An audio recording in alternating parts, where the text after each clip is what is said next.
Hola, doctores, buenas tardes. Hola doctora, buenas tardes. Les comparto pantalla, Mario, por favor. Sí, doctora, muchas gracias.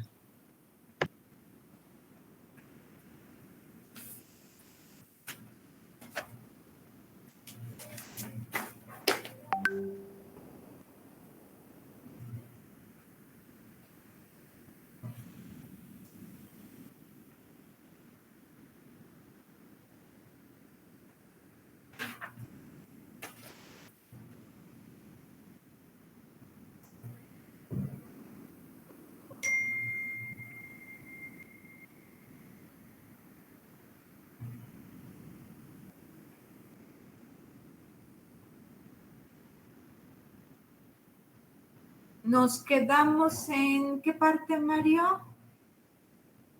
Anoté según esto que vimos adenomas la clase pasada Sí, doctora. y nos íbamos a empezar colon.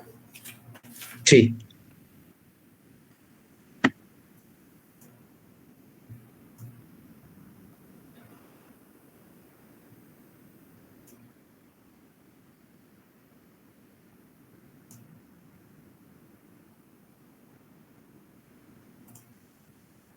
Allí, Mario.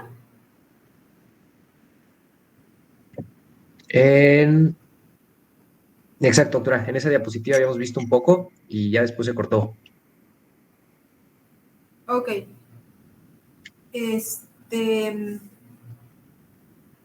Ok, entonces, doctores, hoy iniciamos con enfermedad inflamatoria intestinal. Les decía yo que para hablar de enfermedad inflamatoria intestinal, doctores, es un término clínico. Cuando ustedes envían las biopsias de colon, es con la intención de que nosotros les podamos definir si se trata de CUSI o Crohn, ¿de acuerdo? Y les comentaba que en medio de ellos existe otro término que se llama colitis indeterminada y que en lo que en realidad significa el término indeterminado para enfermedad inflamatoria intestinal es que los datos histológicos no permiten clasificarla o que comparte datos que pudiera ser una colitis ulcerativa o una enfermedad de Crohn, ¿de acuerdo? Y entonces cuando le llamamos colitis indeterminada. Para clasificar enfermedad inflamatoria intestinal, doctores, dividimos el colon en derecho y en izquierdo. ¿Por qué, doctores? Porque habitualmente enfermedad de Crohn tiene predominio de colon derecho y CUSI es de predominio izquierdo, doctores. CUSI siempre va a afectar recto. CUSI hace sus lesiones continuas, empieza en recto y se va avanzando de manera retrógrada, doctores, va hacia atrás. Mientras que enfermedad de Crohn, doctores, pocos pacientes tienen afección rectal, ¿de acuerdo? Sus lesiones son en saltos, es decir, vamos a tener zonas sanas y zonas enfermas o zonas alteradas, doctores, macroscópicamente alteradas. Crohn, doctores, tiene una diferencia con CUSI. Crohn, si bien es cierto, es de predominio derecho, pero podemos encontrar lesiones en colon izquierdo, doctores, e incluso hay reportes de casos que tienen afección de esófago, doctores, por enfermedad de Crohn, ¿de acuerdo? Entonces, mientras que CUSI, pocas veces vamos a ver que realmente afecte el colon derecho, doctores, es más autolimitado hacia el izquierdo, ¿ok? Entonces, las imágenes macroscópicas, doctores, ya son segmentos intestinales fijados en formol y esta es una imagen macroscópica de enfermedad de Crohn. Recuerden que platicábamos que enfermedad de Crohn, doctores, lo que hace es que su afección es transmural, va a afectar la totalidad del colon o de la pared colónica. Y entonces, doctores, va a ser una imagen en empedrado. que la mucosa conservada es lo que simularía el empedrado. Las calles con piedras que lleguen a ver ustedes que todavía están en Cuernavaca o en algún pueblillo que visiten, si se fijan, las piedras son así, o sea, están acomodadas y se ven muy prominentes precisamente. Eso es lo que sucede en enfermedad de Crohn, doctores. La mucosa conservada va a tomar esa imagen de empedrado. ¿Ok? Y las áreas entre ellos, va a haber espacios que pierden la mucosa porque se fisuran. Y esas fisuras o úlceras, doctores, son úlceras lineales. Si se fijan, es una línea continua, vean. Entonces, y también le llaman imágenes en riel, doctores. ¿Por qué? Porque vean, están como si fueran los rieles del ferrocarril, doctores, que están las líneas completamente lisas, ¿ok? Entonces, vean otro de los datos importantes, que este segmento está conservado y la mucosa que alcanzamos a ver en esta orilla también está conservada. Ok, este es otro segmento intestinal con enfermedad de Crohn, doctores, e igual vean la mucosa conservada y la mucosa dañada, sobre todo hacia este lado, vean las áreas que son en empedrado y esta zona de acá y las fisuras lineales, doctores. Ok, es el mismo segmento intestinal, doctores. La porción que está hacia acá y esta porción son los segmentos conservados. Este es el segmento con afección. Y vean cómo tiene la imagen en empedrado, imagen en empedrado, imagen en empedrado. Y estas son las zonas de las úlceras o las fisuras que tiene previamente. Sobre todo estas blancas, doctores, ya son formaciones de cicatrices, ok, ya son las fisuras que vemos. Ok, nos acercamos, doctores, y vean nuevamente la imagen en empedrado que corresponde a la mucosa conservada y estas zonas donde prácticamente ya no vemos mucosa conservada. Nos acercamos, doctores, y esta es la zona que veíamos blanca y que les decía yo que corresponde a las zonas de fibrosis por las fisuras o las úlceras. Estos intestinos corresponden a CUSI, doctores. En CUSI dice que forma pseudopólipos. Si dice pseudo es que no son en realidad pólipos, ¿de acuerdo? ¿Qué es lo que forman los pseudopólipos en la enfermedad de CUSI? En CUSI, doctores, lo que sucede es que solo se va a afectar la mucosa. Y la mucosa que está afectada, doctores, o la mucosa que se daña, se pierde prácticamente. Y entonces lo único que vemos en estas zonas, que es a lo que se le llama pseudopólipos, en realidad corresponde a la mucosa que aún está conservada o que no está ulcerada, doctores, ¿ok? Esos son los pseudopólipos, son los restos que hay de la mucosa. Entonces, si se fijan, todo el segmento intestinal, doctores, tiene afección y solamente vemos la afección limitada a la mucosa. No vemos que se vean esas zonas blanquecinas de úlceras o de fisuras lineales como hace enfermedad de Crohn. Y entonces este cuadrito que viene muy parecido en su libro o lo pueden encontrar en la red, doctores, y que cómo es que realmente vemos microscópicamente la enfermedad de CUSI y la enfermedad de Crohn, doctores. Entonces, CUSI, hasta la dije, CUSI les decía, vamos a ver qué afecta el recto, y dice que más del 90%, casi la totalidad de los pacientes con enfermedad de CUSI va a tener afección rectal, doctores. Sus lesiones son continuas, pocas veces van a afectar íleon terminal, porque les decía yo, sobre todo se limita, CUSI sí es de las que se limita del lado derecho, del lado izquierdo, doctores, perdón. El compromiso dice que es de forma difusa y que la mucosa se ve friable, es porque les decía, es limitado solo a la mucosa CUSI, doctores. Entonces, la profundidad de las lesiones es solo mucosa, doctores. En CUSI no vemos otro sitio dañado. Necesita tener la mucosa muy lesionada, muy ulcerada, adelgazada la pared por tanto daño, doctores, para que se perforen. Lo que sí es un hecho es que QSI es el que se va a asociar mucho más frecuente con la aparición de adenocarcinomas, doctores, ¿ok? La pared va a estar normal, doctores, no va a estar engrosada porque lo que afecta es la mucosa y de hecho la puede adelgazar por la lesión que ocasiona. Los abscesos crípticos, doctores, corresponden, recuerden que la cripta es la glandulita que vemos.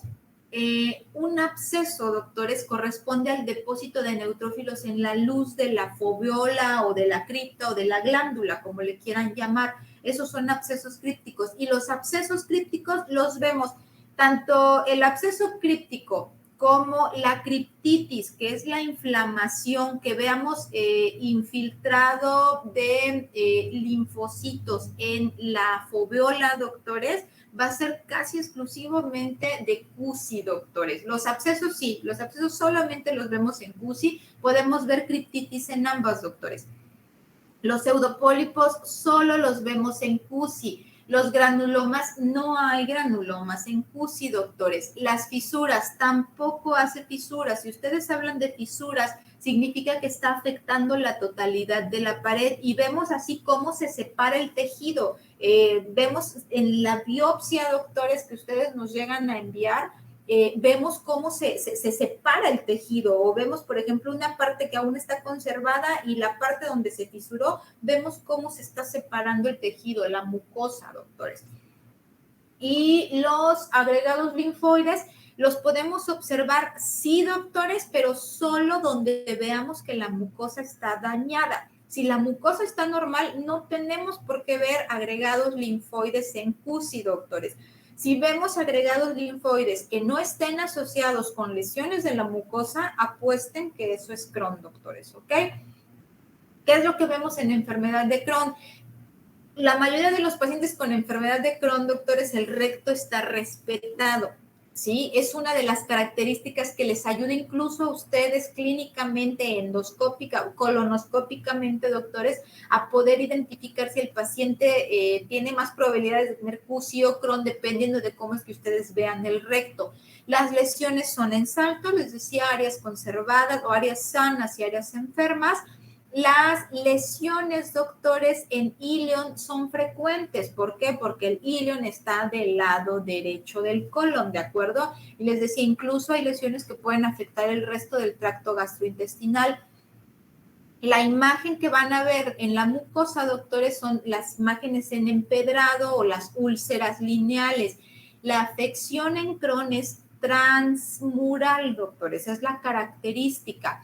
La pared engrosada es típico que veamos una pared gruesa en enfermedad de Crohn por la fibrosis que se ocasiona por la formación de las fisuras, doctores. Los abscesos crípticos, habitualmente no hace abscesos crípticos Crohn, doctores, ¿ok? Los pseudopólipos no los vemos o no se forman en Crohn. Los granulomas, dice aquí que son frecuentes. De hecho, en muchos libros, si ustedes leen enfermedad de Crohn, les va a decir que los granulomas son un dato patognomónico para que diagnostiquemos Crohn. No, doctores. En los casos que he visto de Crohn, solamente en uno he visto formación de granulomas y los granulomas deben de ser no caseificantes. Si son caseificantes, el diagnóstico en automático es tuberculosis, doctores. Las fisuras, obviamente las fisuras son típicas de Crohn, doctores, y los agregados linfoides están asociados a la fisura, pero aparte de todo, los agregados linfoides son transmurales, doctores, ¿de acuerdo? ¿Dudas o preguntas?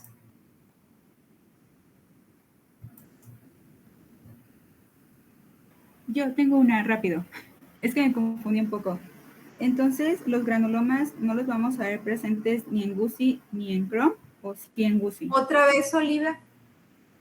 Es que me confundí un poco. Los granulomas los vamos a ver presentes, entonces, ¿no los vamos a ver presentes entonces en GUSI y en Crohn? ¿O en GUSI sí están presentes? Sí vemos granulomas en Crohn, pero no es frecuente como los libros dicen, ¿ok? Los granulomas solo los vas a ver en Crohn, en QSI no. Ok. ¿Sí? Bueno, muchas gracias. ¿Sí? ¿Alguien más? ¿No? Ok. Entonces, la siguiente patología que vemos, doctores, porque también es de las frecuentes, es la enfermedad diverticular. La enfermedad diverticular, como el resto de los divertículos que vimos del tracto gastrointestinal, doctores, para que sea divertículo, primero tiene que ser una formación sacular. Segundo, cuando la vemos al microscopio, esa formación sacular, doctores, debe de estar o debe de tener todos los componentes del tejido, del órgano donde se originó, todas las capas, si no, no es un divertículo, doctores, ¿de acuerdo? ¿Por qué es importante que veamos enfermedad diverticular? La enfermedad diverticular se puede aparecer en cualquier segmento del colon, sí puede aparecer en cualquier segmento del colon e incluso en apéndice secal, doctores, pero es más frecuente en colon sigmoides, doctores. Es donde lo vemos más frecuentemente, o donde ustedes lo van a ver más frecuentemente. ¿Por qué es importante verlo? Porque la complicación de la enfermedad diverticular, doctores, es que se perforen los divertículos y entonces al perforarse el tejido, los apéndices epiploicos, doctores, se van a adherir muy bien a la pared y van a formar un plastrón que si ustedes entran clínicamente y en el momento quirúrgico van a palpar una zona aumentada de consistencia que les puede recordar a una neoplasia maligna. Y entonces muchos de los segmentos intestinales de colon sigmoides que nos llegan a veces a patología, llegan con el diagnóstico de cáncer, probable cáncer. ¿Y qué creen? O sea, normalmente los patólogos cuando recibimos un colon sigmoides, o sea, ya sabemos que la mayoría van a tener divertículos, doctores. ¿Ok? Entonces, es importante que conozcan la enfermedad y que sepan dónde es el sitio más frecuente. ¿Cómo es que ustedes van a ver una enfermedad diverticular en la colonoscopía? Se refiere como una imagen en queso Gruyère, porque ustedes entran, ¿sí? O sea, todo esto es la luz, este espacio es la luz, y conforme ustedes van ingresando, van a ver el colon sigmoides y le van a ver los hoyitos como el queso Gruyère, como el crecito que les ponen en las caricaturas, doctores, que tiene hoyitos, así se ve colonoscópicamente. Entonces, los divertículos, doctores, son formaciones saculares o son proyecciones hacia la serosa, ¿ok? O sea, hacia afuera. Entonces, ¿cómo es que vamos a ver nosotros ya la pieza, doctores? Esta es una serosa y esta es otra serosa. Y la parte de aquí en medio es la luz, ¿ok? Lo corté a la mitad, es un corte longitudinal del segmento intestinal. Y entonces vean cómo esta parte de la mucosa formó este saquito, este es el más grande, este es otro grandote, pero está ocupado, doctores, y lo que tiene es material fecal, ¿ok? Eso es lo que se acumula en los divertículos. Poco, ¿de acuerdo? Entonces, ¿qué es lo que sucede? Al microscopio nosotros vemos así, el saquito hecho, doctores, vean, tiene su mucosa, esta es la capa muscular que aquí continúa, pero solamente está adelgazada, pero ahí está, doctores. Entonces, la complicación más frecuente de la enfermedad diverticular, doctores, es que precisamente por la presión que se ejerce en ese segmento intestinal, se va a romper la pared y entonces se perforan. Es la complicación más frecuente de la enfermedad diverticular. ¿Dudas o preguntas?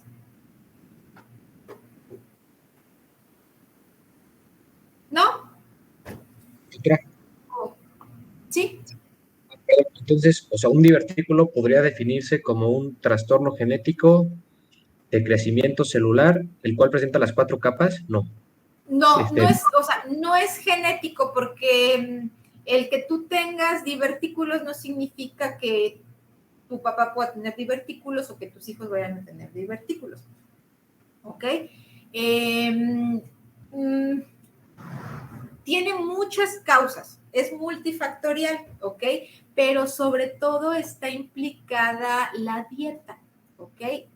Si nosotros aumentamos la ingesta de fibra, no vamos a sufrir estreñimiento. Y lo que sucede, la mayoría de los pacientes que van a presentar una enfermedad diverticular son pacientes que sufren de estreñimiento y que van a tener incrementado la presión precisamente intestinal. Y entonces al aumentar la presión intestinal lo que hacen es que forman estos saquitos porque se adelgaza la pared. ¿Sí? Sí, muchas gracias, doctora. ¿Alguien más? Hola, doctora. Romero Ocampo, a ver. Bueno, mencionó que se daba la formación de lo que era el plastrón. Pero ¿Otra vez? Ajá, había dicho que se daba la formación de lo que es un plastrón, pero no entendí muy bien qué era. El plastrón se le llama así, doctor, cuando se perfora cualquier órgano se llega a perforar y se va a sellar con el tejido adiposo que tenga cerca. En el caso del colon sigmoides, quien lo sella son los apéndices epiploicos, que es el tejido adiposo que tiene cerca.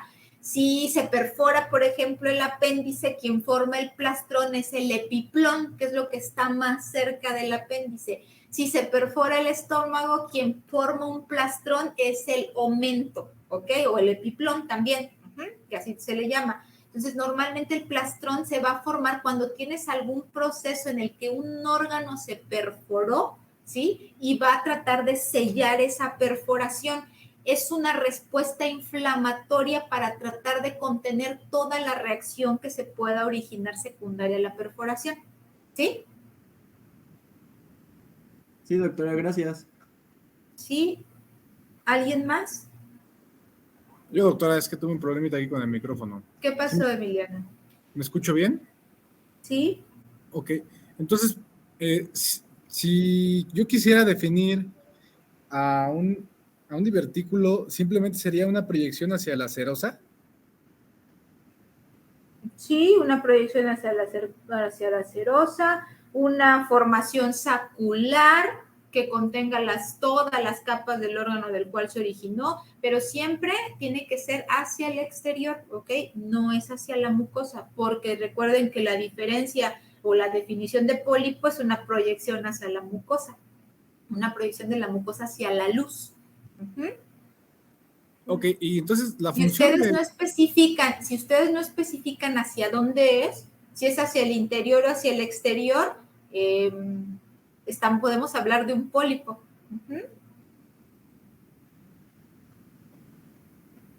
Ok, doctora, entonces la función de estos divertículos va a ser almacenar popó.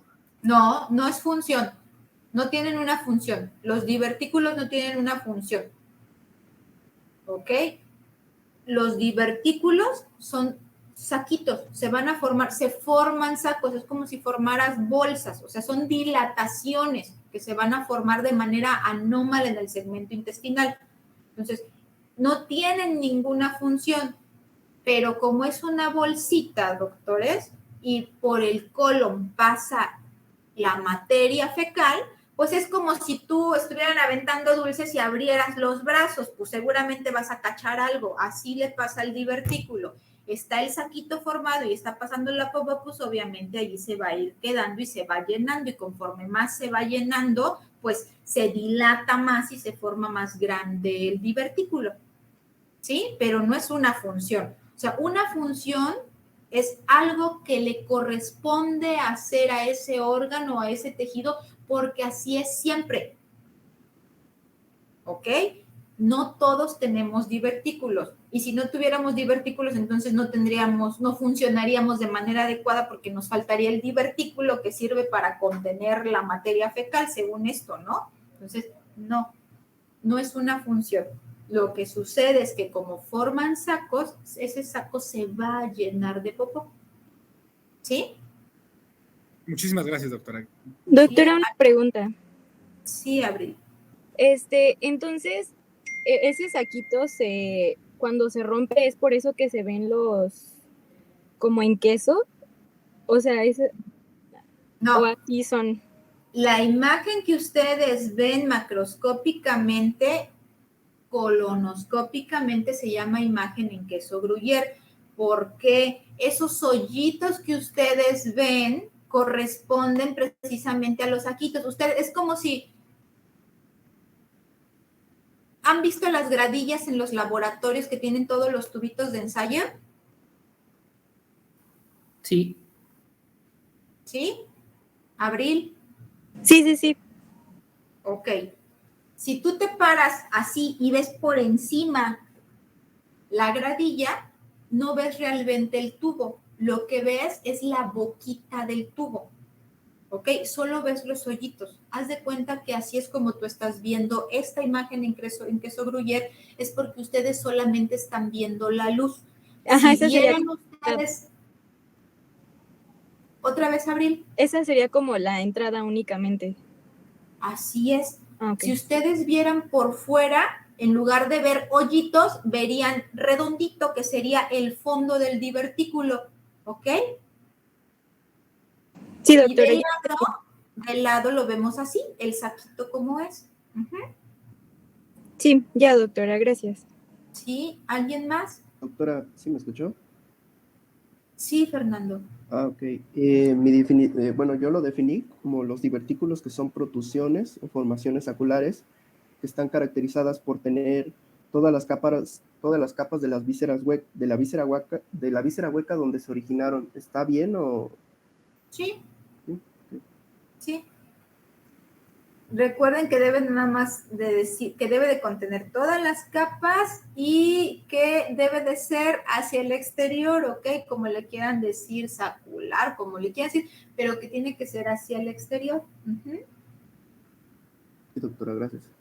¿Sí? ¿Alguien más?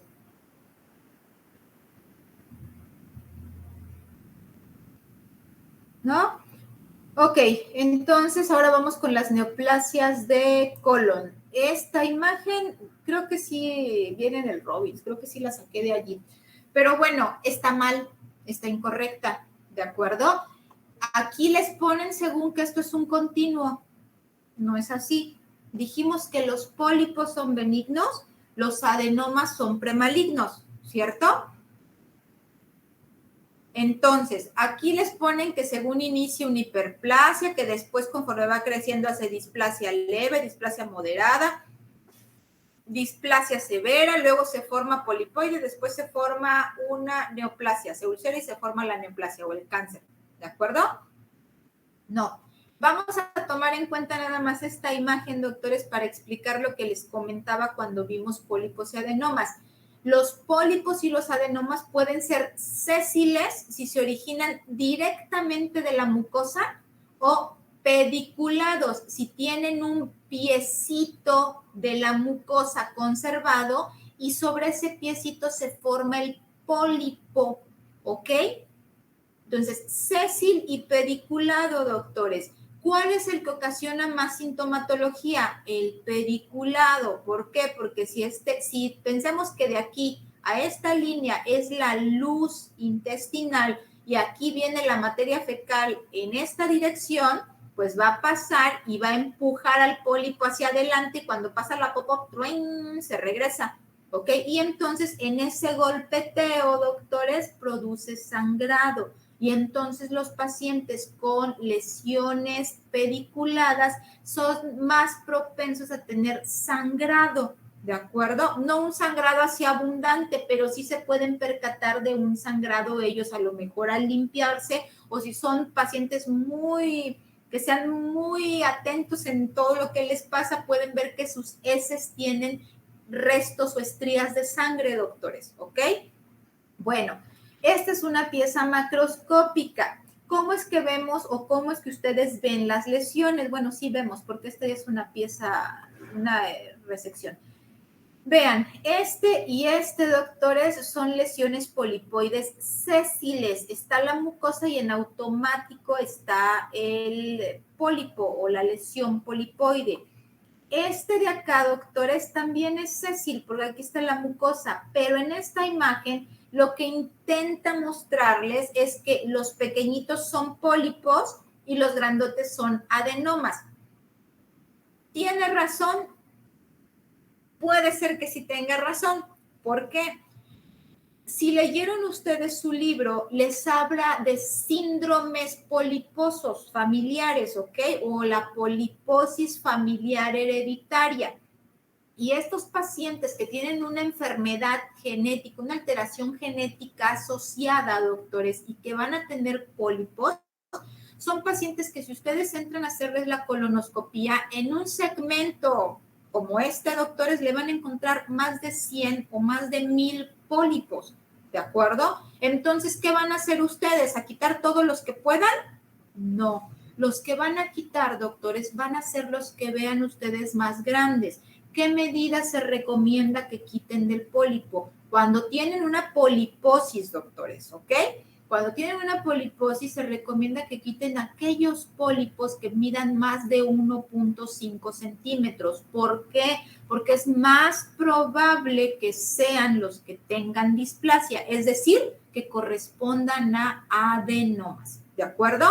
Y vean la diferencia entre las lesiones polipoides y un adenocarcinoma o una neoplasia maligna. Les mostraba en las otras imágenes, doctores, que veíamos de otros casos, como normalmente la mucosa alrededor está conservada y la neoplasia vemos que se sobreeleva de la mucosa y el centro está excavado por la úlcera. Muchos de ellos están asociados a una úlcera, doctores.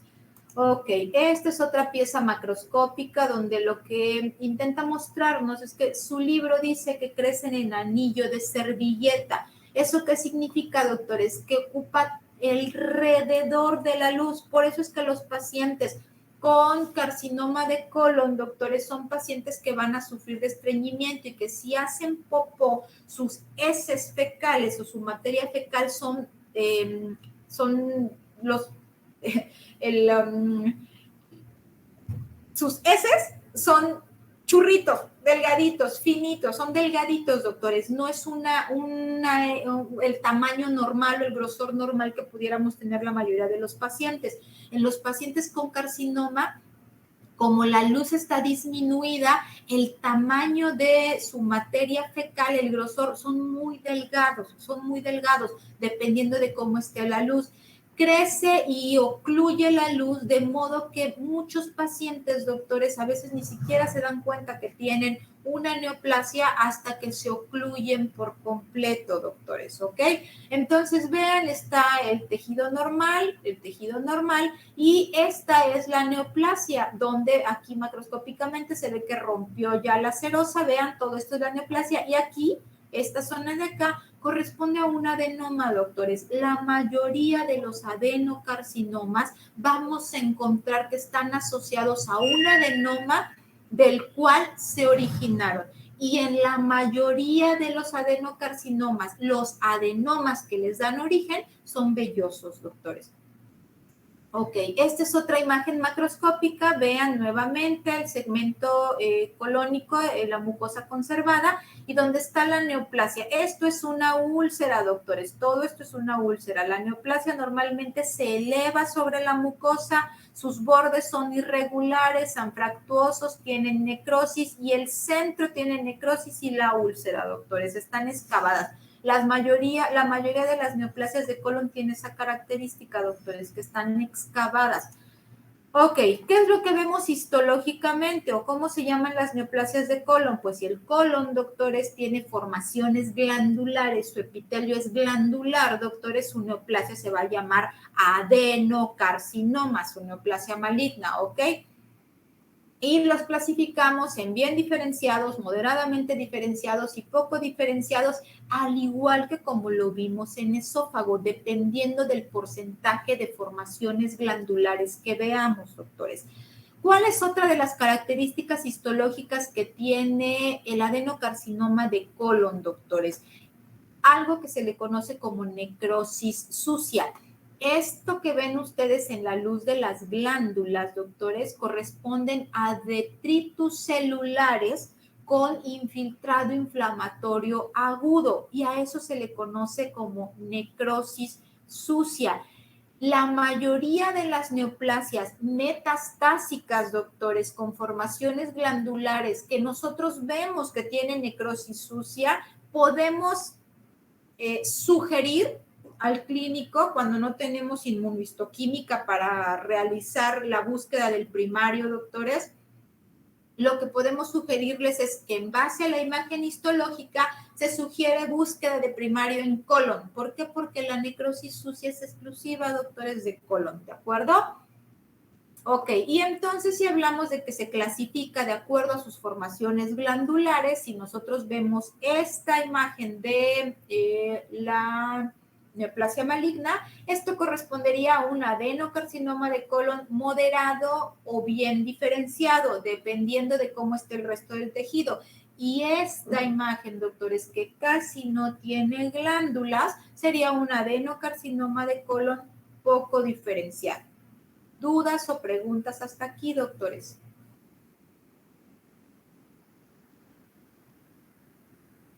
Sí, yo, doctora, ¿me escuchó? Sí, Celso.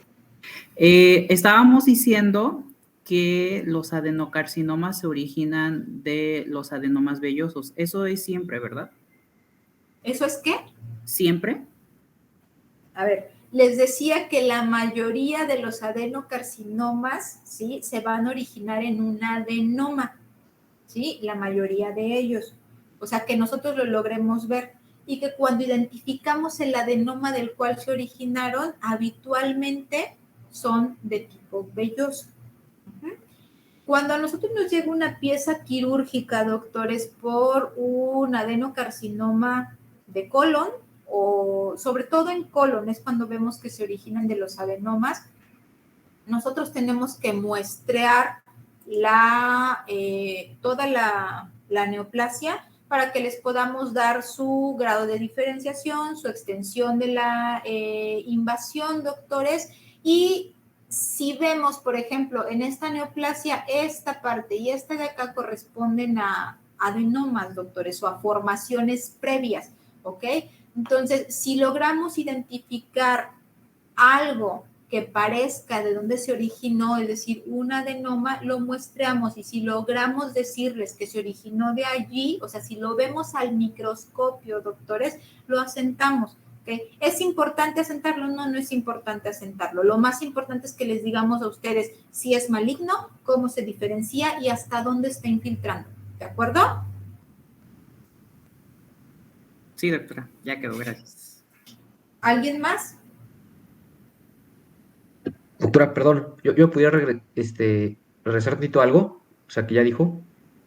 Es que en el libro había algo que se mencionaba que era pólipos pólipos amartosos, creo que se llamaba o algo así, ¿no? A ver, no. De hecho, el libro ni siquiera les menciona, creo, los amartomatosos. Les dice pólipos adenomatosos. Adenomatosos, no es ok. Eso Perfecto. no existe. Ah, ok, gracias. El pólipo adenomatoso no existe. Es un término que utilizan muchos patólogos y muchos clínicos, sí. ¿Ok? Para los clínicos o los colonoscopistas, endoscopistas, ¿es válido? Sí, sí es válido. ¿A qué le llaman ellos pólipo adenomatoso? A un pólipo que tiene un gran tamaño y que por las características con las lentes que ellos utilizan, ¿sí?, en el endoscopio o en el colonoscopio, ellos sospechan que tiene displasia, ¿ok? De entrada, para ellos un pólipo adenomatoso es un pólipo que es más grande que el resto, que la superficie se ve ulcerada y que ellos ven que está alterada la mucosa. Para ellos es un pólipo adenomatoso. ¿Por qué? Porque es muy probable que tenga displasia y que nosotros se lo reportemos como un adenoma. Algunos patólogos utilizan el término pólipo adenomatoso. Eso no es correcto. Y les van a decir un montón de cosas, un montón de cosas. Realmente, si buscamos en los libros, se los clasifican como pólipos y como adenomas, ¿ok? No como pólipo adenomatoso. Anteriormente utilizaban el término en patología de pólipo adenomatoso para los pólipos hiperplásicos. Doctora, pero sí, perdón, sí confirmó lo que dijo Mario, porque si bien así, sí dices como tal pólipos amartomatosos. Los pólipos amartomatosos sí existen. ¿No se acuerdan de qué clasificación dimos de los pólipos? ¿Cómo se clasifican los pólipos?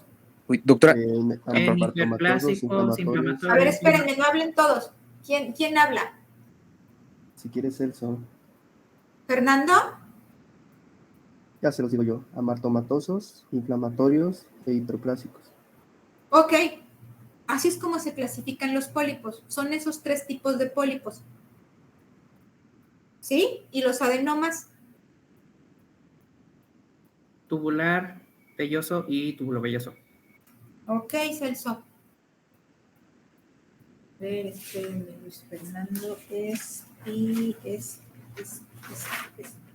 a ver, espérenme. Espinosa, Luis Fernando y Celso Carlos Galván.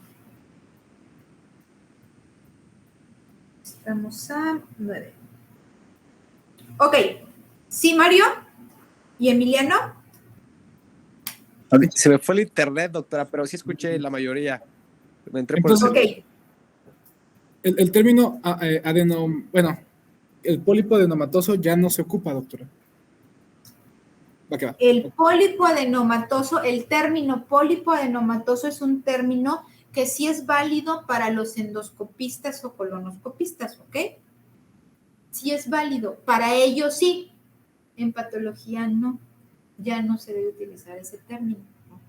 O le llamas pólipo o le llamas adenoma. Les repito, ¿a qué se le llamaba antes pólipo adenomatoso? Al pólipo hiperplásico.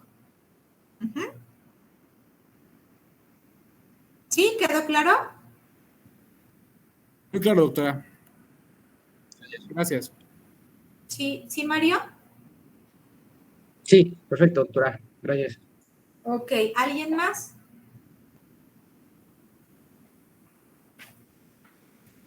¿No? Ok, entonces continuamos con apéndice, que es la última parte del capítulo de gastrointestinal. Bueno, el apéndice secal, doctores, se llama así apéndice secal porque es un agregado en el ciego. O también se le llama apéndice vermiforme porque tiene forma de gusano. ¿De acuerdo? ¿Dónde se localiza el apéndice secal? Eso lo van a estudiar ustedes porque ya estoy por terminar con todo el grupo, solamente tengo a los recursos, ahorita ya nada más yendo a la práctica y la mayoría, sí, no he sacado el porcentaje, pero creo que es más del 90%, no sabe dónde está el apéndice, cómo se llama el sitio en el abdomen del paciente cuando ustedes llegan y lo exploran. ¿Cómo se llama ese lugar donde está el apéndice, doctores? Entonces, tienen que repasar eso. O sea, eso no es patología. Sé que la patología no les importa porque no les va a servir, doctores, porque ustedes quieren ser clínicos y quieren ser quirúrgicos. Eso que les pregunto en las prácticas es clínica y es para que les sirva para quirúrgica. ¿Ok? Entonces van a ir a repasarlo, por favor, doctores. A ver si se toman la molestia de ver el mugre monito que aparece en todos lados, donde les divide en 9 la panza. ¿Ok? Por favor. Entonces, se llama también vermiforme, ya casi no se utiliza ese término, doctores, pero se le llamaba vermiforme porque significa que tiene forma de gusano. ¿De acuerdo? Función del apéndice, ninguna en la vida extrauterina. En la vida intrauterina, doctores, es un órgano linfoide. ¿De acuerdo? Entonces, ¿cómo identifican ustedes o cómo identificamos que es un apéndice? Ustedes cuando entran y operan al paciente saben que es un apéndice porque la van a encontrar en su lugar. Cuando ven la pieza suelta o aislada, ¿cómo identifican que es un apéndice? Porque el frasco dice... ¿Perdón, Emiliano? ¿Si tiene forma de camarón? Por sus divisiones. ¿Tiene forma de camarón? ¿Podría ser por las divisiones, doctora? ¿Perdón, Luis Fernando? ¿Por las divisiones? ¿Por las dimensiones? No, divisiones. Miren, a ver, los que ya nada más falta que roten los recursos, pero todos los demás, ¿les pregunté alguna medida cuando rotaron?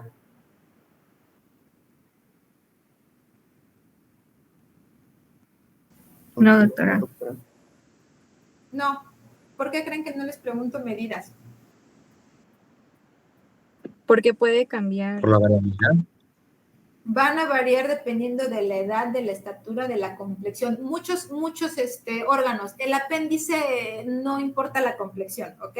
Pero, por ejemplo, un apéndice de un niño no es igual que no es igual que la de un neonato o que la de un viejito o la de una mujer o la de un hombre, o si la mujer, por ejemplo, o el paciente tiene, por ejemplo, linfoma o leucemia, un apéndice se ve bien diferente, ¿ok? Aunque no esté infiltrada, ¿de acuerdo? Entonces, habitualmente no les pregunto medidas, doctores, porque si bien es cierto el libro o los libros, dependiendo de la materia en la que estén, les van a dar ciertas medidas. O sea, tiene muchas variaciones. El apéndice secal, por ejemplo, doctores, creo que les dan una medida de 7, 9 centímetros, creo máximo, no sé. Yo he visto, el apéndice más grande que he visto era un apéndice de 16 centímetros, doctores. Entonces, ¿porque medía 16 centímetros ya no era apéndice? No, ¿ok? Entonces, primero, tenemos que verle la forma y debemos de ubicarle dos partes. Un extremo, doctores, que va a ser una luz, y otro extremo que va a estar ciego o que no tiene una luz, doctores, que está cerrado, ¿ok? Aparte de eso, doctores, ustedes siempre, todas las apéndices que ustedes vean van a tener su mesoapéndice, doctores. Aunque el cirujano le quite lo más que pueda, siempre van a encontrar un fragmentito de tejido adiposo que significa que ahí estaba el mesoapéndice. ¿De acuerdo? Esas son las características anatómicas por las que ustedes van a identificar un apéndice secal. ¿Ok? ¿Cuántas partes tiene el apéndice secal, doctores? Tiene 3 regiones. Una que es la luz o la hueca, que es la base donde ustedes lo desprendieron. El resto hasta acá corresponde al cuerpo, doctores, y la porción final que es ciega se llama punta, ¿de acuerdo? Entonces, de cada una de esas regiones, doctores, nosotros como patólogos tenemos que meter un corte representativo de cada región cuando vemos que el apéndice lo enviaron ustedes por algún proceso inflamatorio, ¿ok? Entonces, esta que ustedes ven aquí es un apéndice prácticamente normal, doctores. Clínicamente y quirúrgicamente, sobre todo quirúrgicamente, doctores, los procesos inflamatorios del apéndice los dividen en 4 fases. Esta sería un apéndice en fase 1.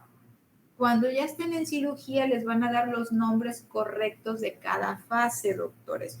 Pero en la primera fase, lo único que logran ver ustedes como quirúrgicos es que los vasos sanguíneos y porciones del mesoapéndice, doctores, pueden estar congestivas o ingurgitadas, es decir, los ven más prominentes de lo normal, ¿de acuerdo? Y la fase 4 corresponde a la perforación, doctores, ¿ok? Este apéndice corresponde a un apéndice quirúrgicamente en fase 4, es decir, cuando a mí me llega yo la veo perforada. Entonces, si ustedes se fijan, está muy congestiva, tiene esta solución de continuidad que es una perforación y la punta está cubierta por material purulento, doctores.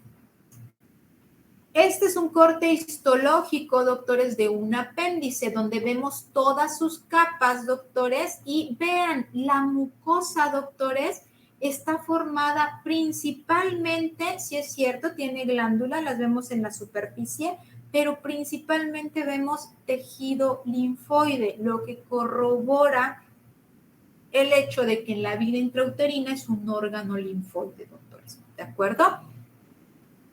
Histológicamente, si el paciente llega clínicamente, ustedes ya lo exploraron, le hacen su McBurney, lo exploran y ustedes ven que tiene el punto de McBurney positivo y todos los 20,000 que existen más, doctores, ustedes exploran al paciente y dicen, sí, por exploración física sí cumple el requisito para ser una apendicitis.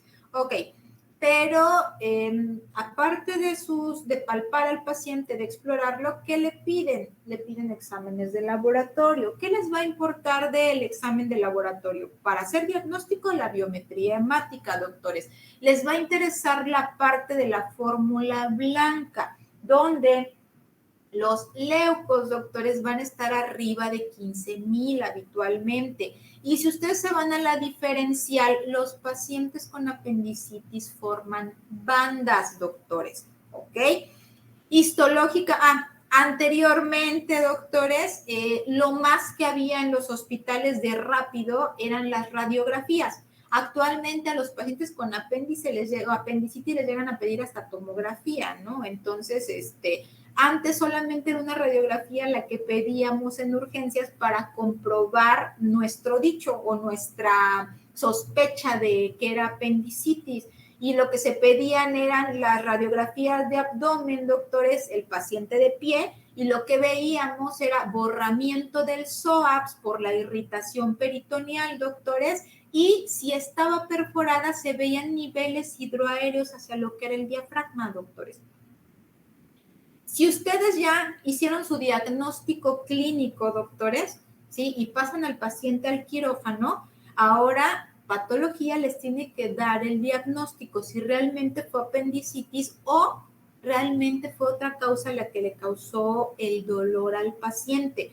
Recuerden que siempre que ustedes emiten un diagnóstico, doctores, o tienen una sospecha diagnóstica, habitualmente deben de hacer correlación o deben de tener mínimo un diagnóstico diferencial, doctores. Siempre tiene que ser así. Y sobre todo cuando están de estudiantes, doctores. Si ustedes nada más dicen o les soplan el diagnóstico o les soplan una respuesta, se van a ir a leer solo ese tema. Cuando nosotros aprendemos a estudiar, doctores, si nos dan el tema, ¿sí? Supongamos que les soplaron la respuesta y les dicen, es apendicitis. Ustedes van y nada más leen la parte de apendicitis, hasta ahí quedaron y no aprendieron más. Siempre se tienen que ir a la parte que dice diagnóstico diferencial. Y cuando dice diagnóstico diferencial, doctores, en esas partes normalmente les va a decir qué otros estudios de laboratorio o qué otra exploración puedes hacerle a tu paciente para descartar otras patologías y no casarte con una sola. ¿Por qué les digo esto? Con apéndice sucede mucho, doctores. Llegan pacientes, recuerden que sus pacientes van a llegar a urgencias por dolor, la mayoría de ellos. Hay pacientes que van a llegar desmayándose de dolor y hay pacientes que van a llegar como si nada y les van a decir, es que me molesta un poco. ¿Por qué? Porque va a depender de la tolerancia del dolor que tenga cada paciente, doctores, ¿ok? Y no porque vean a ustedes al paciente muy tranquilo y digan, no tiene nada, se está haciendo todo menso, ni lo toco y ya que se vaya. No, así vaya, si tiene molestias regresa. ¿Qué creen, doctores? Son los pacientes que habitualmente se les complican y que regresan y que demandan a los hospitales, ¿ok? Si ustedes exploran de manera adecuada, doctores, si ustedes interrogan de manera adecuada al paciente, muchos pacientes prácticamente les van a decir qué es lo que tienen. O sea, obviamente no porque ellos sepan, doctores, pero con la adecuada exploración y el interrogatorio, los pacientes les van a dar a ustedes el diagnóstico. Ustedes ya lo único que van a tener es que escribirlo prácticamente, ¿ok? Obviamente tienen que haber estudiado, ¿ok? Ustedes ya metieron al paciente, completaron toda su exploración, hicieron diagnósticos diferenciales y dijeron, sí, es apendicitis. Entonces llega la muestra patología, llega el apéndice a patología, doctores, ¿y qué es lo que nosotros tenemos que ver para reportarles realmente una apendicitis, doctores? Tenemos que ver infiltrado inflamatorio de neutrófilos en la capa muscular, ¿ok? Si no hay neutrófilos en la capa muscular, eso no es apendicitis. Llámenle como quieran, pero no es apendicitis, ¿de acuerdo? Ok, les decía yo, el apéndice tiene 3 segmentos o 3 regiones, doctores, y de cada región nosotros tenemos que meter un corte. Metemos uno de la base para ver si realmente no hay infiltrado inflamatorio importante en esa región, porque si tiene mucho infiltrado inflamatorio o tiene un absceso en la región, en el límite, doctores, el paciente se les puede perforar como quirúrgicos, ¿ok? ¿Por qué? Porque el proceso inflamatorio continúa en el muñón que dejaron ustedes. En el tercio medio, doctores, porque habitualmente la mayoría de las apéndices se ocluye o se obstruye en esa región, en el tercio medio o en el cuerpo, doctores. Y la punta, doctores, porque es el sitio donde se origina la neoplasia maligna más frecuente del apéndice secal. ¿De acuerdo? Los cortes que metemos, doctores, son de base y de cuerpo transversales, es decir, así atravesados, como lo están viendo así. Esto es un corte transversal. Y de la punta, doctores, es un corte longitudinal. ¿Por qué? Porque si en la punta se origina la neoplasia, doctores, cuando nosotros cortamos la punta de manera longitudinal, logramos ver la neoplasia si le ponemos atención. La mucosa, doctores, o la pared del apéndice es así como este lado, café claro, doctores. Y la neoplasia siempre la vemos sí o sí así, amarilla. ¿De acuerdo? Entonces, cuando nosotros cortamos la punta de manera correcta, doctores, y vemos la neoplasia, en automático lo que tenemos que hacer es empezar a entintar y a meter más cortes que nos permitan estadificarle al paciente. ¿Ok? ¿Cómo se llama la neoplasia maligna más frecuente del apéndice secal que se origina en la punta? Carcinoma neuroendocrino, doctores. Anteriormente se le llamaba carcinoide. Ya no se utiliza el término carcinoide, ahora son carcinomas neuroendocrinos, ¿de acuerdo? El carcinoma neuroendocrino que se origina en el apéndice secal, doctores, es de los bien diferenciados o de bajo grado, doctores. ¿Cómo es que nosotros vamos a ver histológicamente un carcinoma neuroendocrino? El carcinoma neuroendocrino pertenece al grupo de neoplasias que se conocen como neoplasias de células pequeñas, redondas y azules. Se llaman así, doctores, porque en estas neoplasias lo que predomina son los núcleos, ya sea porque son células inmaduras o porque son carcinomas neuroendocrinos, donde lo que predomina es el núcleo, doctores, ¿ok? ¿Cómo es que vamos a ver los carcinomas neuroendocrinos? En los carcinomas neuroendocrinos, créate la otra sesión, por favor, María. ¿Tienen clase? A las 7, doctora. Ok, nos da tiempo, por favor. Se lo mando. Sí, bye.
Listo, ya ven la presentación, ¿verdad? Sí, doctora. Ok.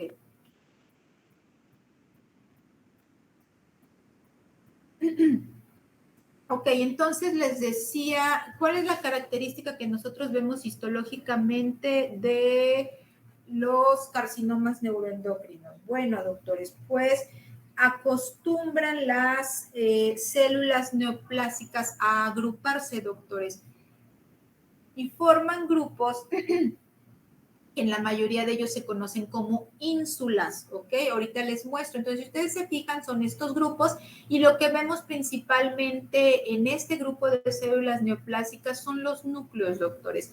Esta es una imagen panorámica, es decir, a menor aumento, donde lo que estamos viendo es precisamente esas células neoplásicas, doctores, que están agrupadas y en algunas áreas como esta pareciera que forman unas luces, ¿ok? Esas no son glándulas en realidad, doctores, ¿ok? Entonces, nos acercamos, esta es otra imagen, perdón, panorámica, y esto es a lo que nosotros llamamos ínsulas realmente. Son estos grupos de células neoplásicas, doctores, que alrededor de ellos no tienen más tejido neoplásico, como si fueran islas, doctores, ¿de acuerdo? Cuando nos acercamos, ¿qué es lo que vemos microscópicamente? La característica de los carcinomas neuroendocrinos son sus núcleos, doctores. Cuando nosotros vemos un núcleo con estas características que se le denomina o se le llama núcleos en sal y pimienta, doctores, estamos ante una neoplasia neuroendocrina, ¿ok? ¿Cuáles son los núcleos en sal y pimienta, doctores? Son aquellos núcleos cuya cromatina forma grumos, es decir, va a formar grupos de material genético y donde se agrupa esa cromatina vemos estos puntos más oscuros, como la pimienta, ¿ok? La pimienta habitualmente es negra, doctores, ¿ok? Y los espacios blancos que se forman en los núcleos son los espacios que quedaron desprovistos de cromatina, no tienen cromatina y entonces esos espacios blancos simulan la sal. La sal es blanca, no la del Himalaya, la sal normal, doctores, ¿ok? Entonces, por eso son núcleos en sal y pimienta, ¿ok? Entonces, cuando nosotros vemos esto, doctores, podemos decir que sugiere un carcinoma neuroendocrino o una neoplasia neuroendocrina. ¿Qué necesitamos para corroborar el diagnóstico? Necesitamos estudio de inmunistoquímica, doctores. Anteriormente, con que nosotros viéramos la imagen histológica, podíamos decir carcinoma neuroendocrino, ¿ok? Actualmente, doctores, en la época o en los tiempos de las terapias blanco-molecular o de la biología molecular, es indispensable para muchas neoplasias hacerles inmunistoquímica para que puedan otorgar tratamientos, porque los tratamientos son muy caros. ¿ok? Entonces, ¿qué es lo que solicitamos? Anticuerpos de inmunohistoquímica que se llaman cromogranina y sinaptofisina. La cromogranina y la sinaptofisina van a teñir todas las células neuroendocrinas, tanto normales como neoplásicas, doctores. Entonces, si solicitamos ambas, doctores, va a estar teñidas las células neoplásicas. Y habitualmente puede teñirnos, sobre todo, nos van a teñir cromogranina, ¿ok? La mayoría de las neoplasias neuroendocrinas van a teñir cromogranina y la tiñen más intensamente. La sinaptofisina también es positiva, pero la tiñe menos. ¿En qué? ¿Por qué? Si ustedes me podrían decir a lo mejor, pero entonces, ¿para qué pide las dos? Y casi siempre, o sea, con la cromogranina es más que suficiente. Sí, con la cromogranina es más que suficiente, pero ¿qué creen? La cromogranina que se utiliza para el estudio de inmunohistoquímica tiñe los gránulos A. Y si tenemos una neoplasia que no tiene gránulos A, la cromogranina va a ser negativa. Y entonces, si tenemos la cromogranina negativa, decimos, entonces no es un neuroendocrino. No, entonces por eso metemos la sinaptofisina, porque si la neoplasia de ese paciente no produce gránulos A de cromogranina, va a ser negativo, pero la sinaptofisina va a ser positiva y entonces en automático tenemos nuevamente o corroboramos nuestro diagnóstico de carcinoma neuroendocrino. ¿Ok? ¿Dudas o preguntas, doctores?